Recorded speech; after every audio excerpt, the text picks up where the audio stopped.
Hi, Okay. my name is Canon Cotter, and I'm from St. Lucia, located in the Caribbean.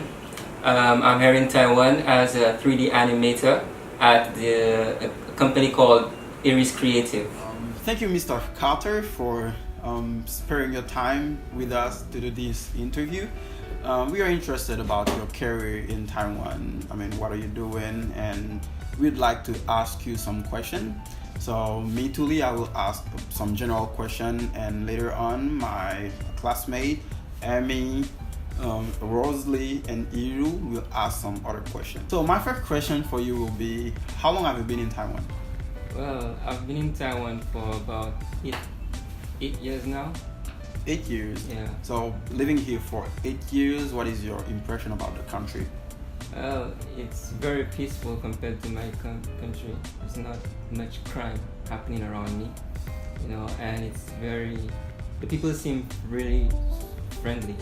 Yeah, they help you out a lot, and it's very opportunistic. Like, there are many opportunities here that you can further yourself. So yeah, I find it's a very, very industrious country, very lovely country. Great. Yeah. So in Taiwan, because you've been here for 8 years, so which school you've been to, and what is your major?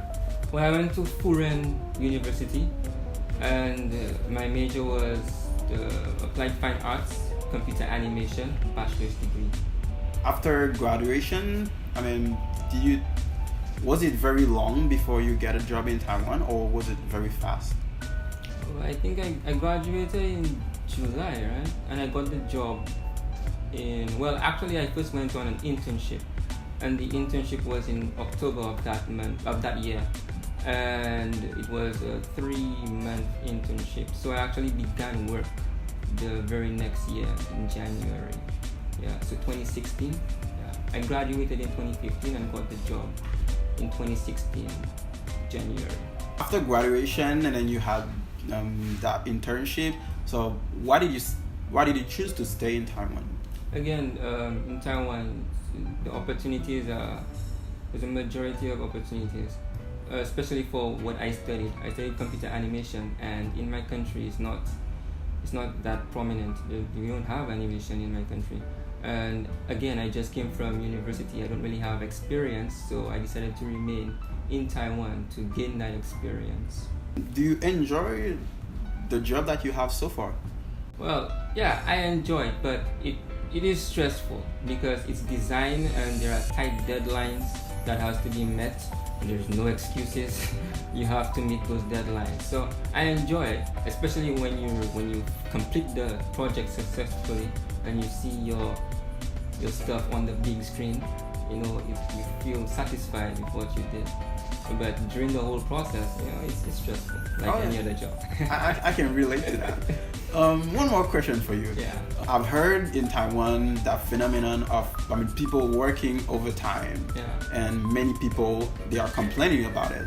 So do you work overtime, or if yes, what is your opinion about it? Well, my former company, we worked overtime like daily for an entire year. I would arrive at work around 9:30 in the morning, and I would leave the company maybe like 11 in the night. And yeah, that was stressful. It's overtime. We did have overtime pay, but it takes a toll on your body. After a while, your health goes down, everything goes down, And it's like you just want to take a very long vacation, or maybe even quit the job because it's so stressful. But you have a new job, right? Yeah, but I got a new job at Aries Creative, as I said, and it's more relaxed. So it's not every single company that has that overtime kind of thing, but it's frequent.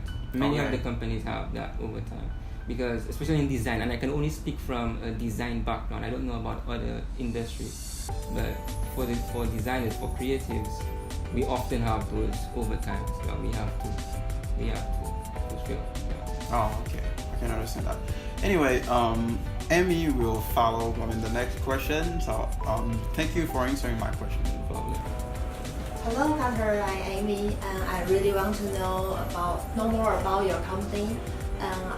Why did you choose this company to work? Well, my former company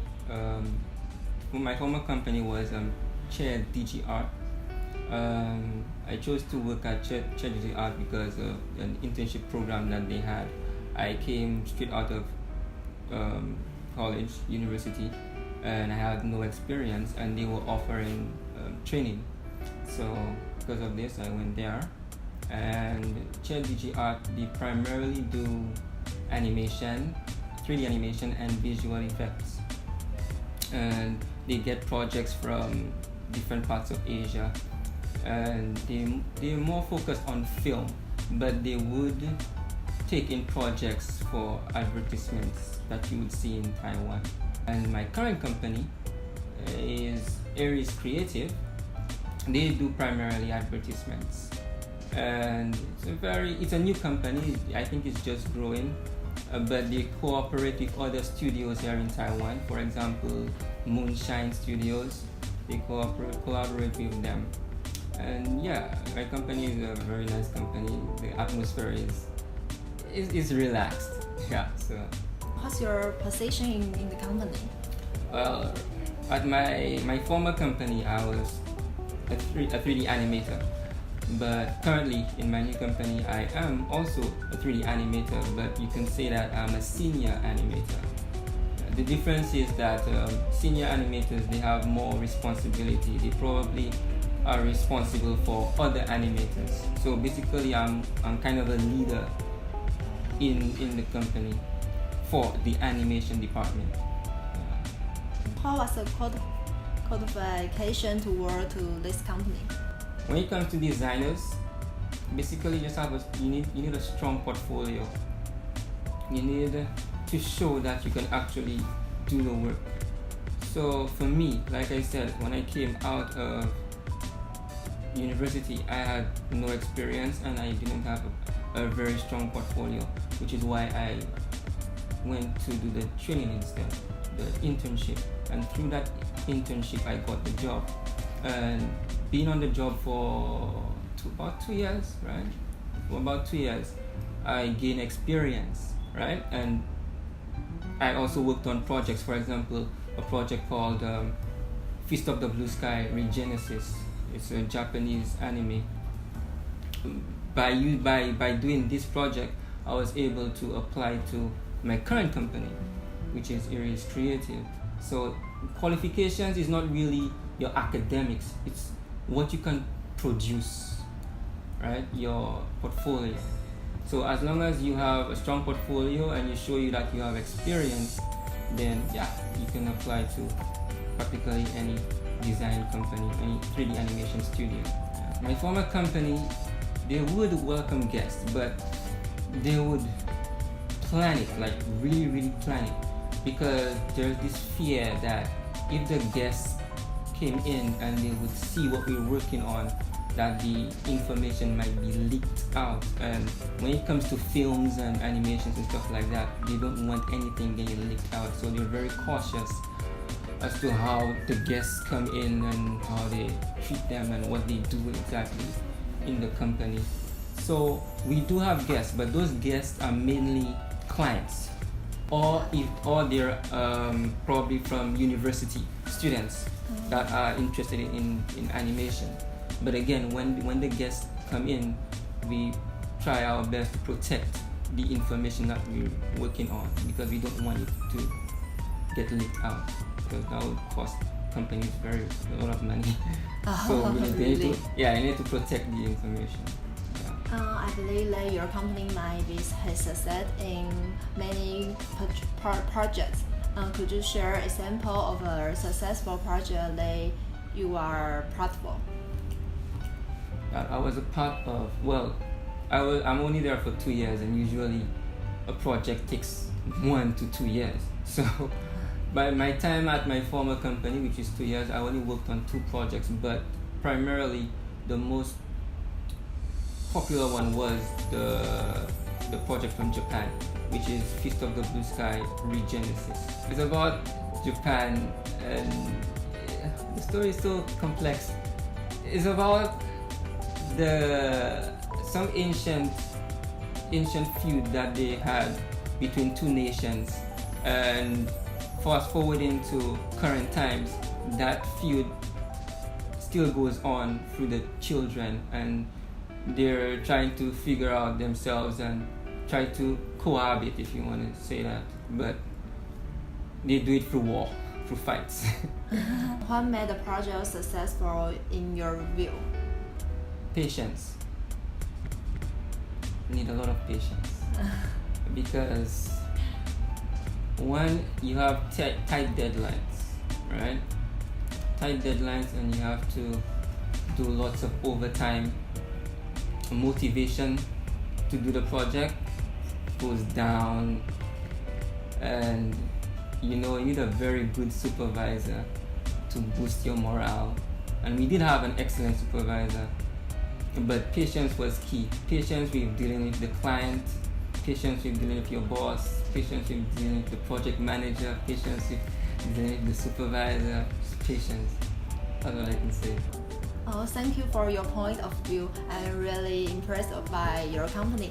And my teammate Rosalie will have some questions regarding the workplace communication. Okay. Thank you. Hello, Mr. Cotter. I'm Rosalie. Nice to meet you. And the following question is about communication that I'm very interested in. So the first question will be, how would you describe your communication ability at work? Communication ability at work. Mm-hmm. Well, With your supervisor or your coworker?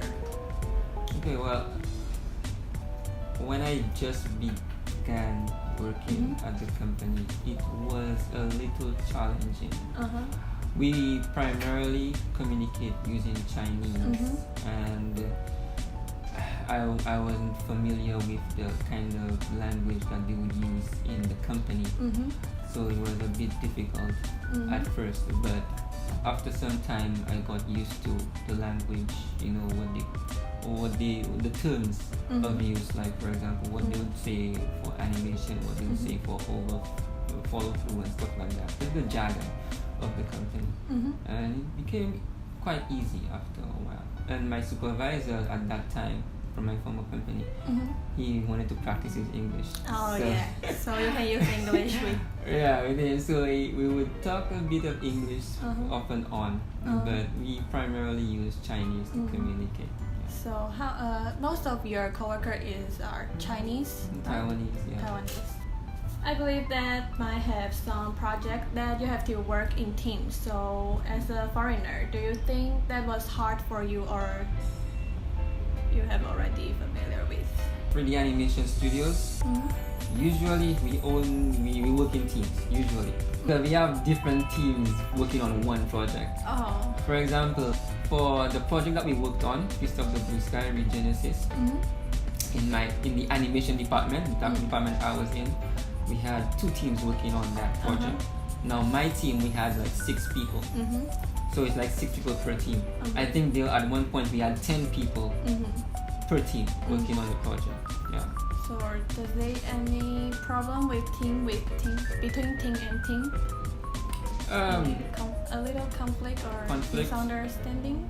Between teams, no. Okay. Because if you have a strong pipeline, if the management do a very good job, they won't have any conflicts between the 2 teams. The conflicts that we would probably experience between the 2 teams is that our animation would look different. For example, if you are a character in the animation, in the film, the way I would animate you will probably be different to how my team member would animate you, or a different team would animate you. But because we actually planned the thing properly, right? Everything looks similar. Everything looks like it's together. So there's no real conflict between the teams. So the conflict will happen in different departments, or like share some example or your experience. The conflict is usually between the departments. Now I'm an animator. I'm in the animation department. Before me, the project would go to the modeling department and the rigging department. Reading department. Yes. Okay. And after me, the project would go to the lighting department and the compositing department. So we were kind of like in the middle, right? So if we have a problem, we would go to the rigging or the modeling, and if the lighting has a problem, they would come to us, right? And usually we would be the go-between for the lighting department and the rigging department, and there's a lot of tension happening between these three departments because if something goes wrong, they would blame the animators, and the animators would blame the lighting, and the lighting would blame the rigging, and stuff like that. So how to solve this situation? Will be the certain one or just the way we resolve these issues is again patience. Okay, patience, a lot of patience. Through patience, yeah, they would have discussions and they'll review what the issue is and then discuss it. The supervisors the supervisor would be mainly responsible for this. Have you ever had to represent your company in a negotiation process of accompany your boss in a negotiation deal? No, I haven't had that opportunity. It's the supervisor's responsibility. Okay, it's not in your work description. No, not in my job description. So my part is over, and next interview will be Iru. Will be the last interviewer. Thank you very much. He's very sweaty. No.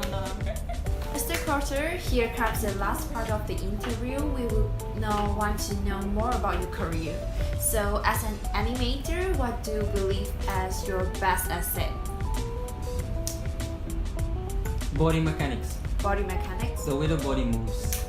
In animation, there's like character animation, there's creature animation where you animate animals, and within character animation, there's also the facial expressions, and there's also the body movement. If you are a great animator, you have no problem animating anything. But usually, certain people, they choose where they want to specialize in.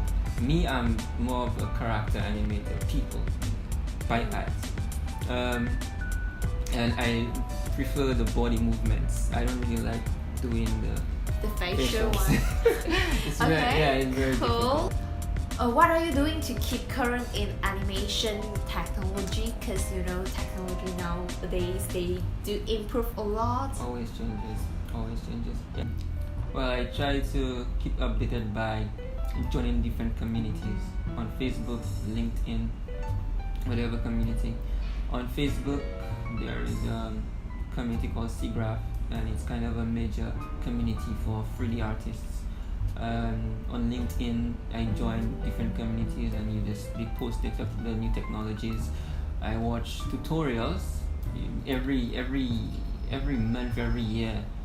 They post new tutorials on how on YouTube and also on other websites that you can view technologies and methods on how to get stuff done. That's cool, learning for free.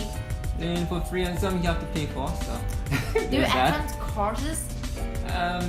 Me no, but the company, they get those tutorials one way or the other because it's a company. They probably have some kind of connection, so they can get those tutorials. And at work, I can just view the tutorials. So the next one, what was the biggest change you have had to do with to working in this career in Taiwan? The changes you made, like something you do to adapt to the environment? I learned patience.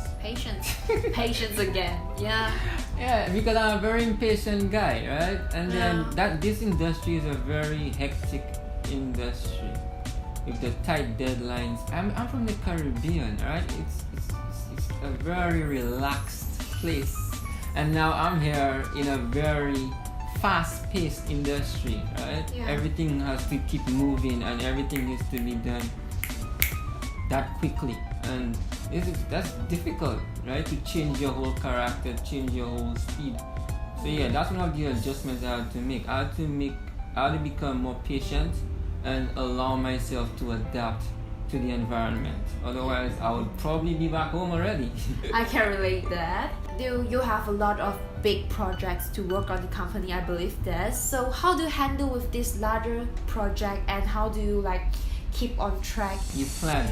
Plan. Basically, every week, your supervisor will give you a schedule, tell you exactly what you need to submit by the end of the week, and you as the animator, you need to plan how you're gonna get each cut, each scene done by that deadline. So planning is a huge factor in getting things accomplished. Do you think there's any differences of working culture in Taiwan and in Caribbean? Yes, we're relaxed. Relax, the pace. Yeah, the pace. Yeah, it's very slow pace. You know, you can. I mean, that's a good and a bad thing, right? Yeah. What steps are you currently taking to improve your skills as an animator? Apart from the tutorials, I would practice. Practice.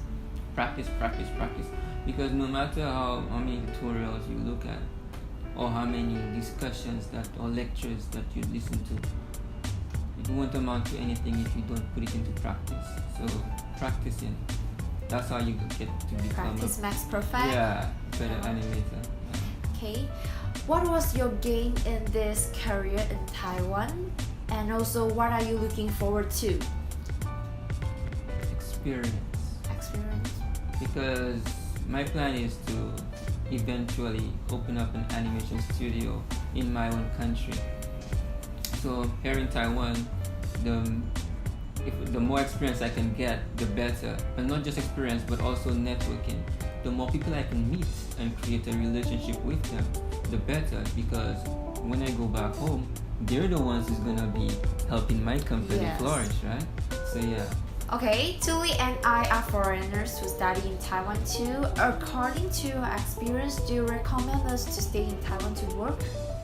If you can tolerate it, if you have the strength for it, I can go With ahead. the fast pace? Yeah, the fast pace. If you have the strength, if you have the patience, then yeah, you go for it. Yeah, because like I said, I came from a very relaxed kind of setting, you know, and I'm coming into this very fast-paced environment. So if you're strong enough, then yeah, go for it. Because you gain a lot of experience, a lot of opportunities, then yeah. And the place is a very lovable place. Well, to freshmen, I would like to say that if you want to get into the animation industry, you should have patience, right? Because it's a very stressful job. It demands long hours and it's demanding on the body, right? So keep your mental health, your physical fitness, patience, be kind, because there are points in times where you just want to lash out, but be kind to everybody and be honest. Be as honest as you can, because this industry, they can detect when stuff is going wrong, and if you try to hide by lying and stuff like that, you're just gonna make it worse for yourself. And also academically, try your best to create a portfolio before you even enter the industry, before you even look for any job in animation. Try to get a strong portfolio. Drawing, if you have the artistic capability of sketching things out, draw as many sketches as you can. If you have animation work where you key stuff, characters, maybe an animal or anything, just have a strong portfolio, and yeah, I think you would succeed. So strong portfolio, patience, kind, be honest, and be prepared for a very stressful. Thank you for your time. It's a great pleasure to have you with us, and we have learned a lot, not only in animation career, and also a lot of experience for working in Taiwan. We appreciate your precious points of view, and that's all for today. Thank you. Thank you for having me. So we are so happy to have you here, and we have you prepared present. Okay, here, one. Yeah. Yeah, I mean, this is to show our gratitude, for helping us with this project, and wish you the best for the future in your career. Thank you. Yeah. Thank you very much. Thank you.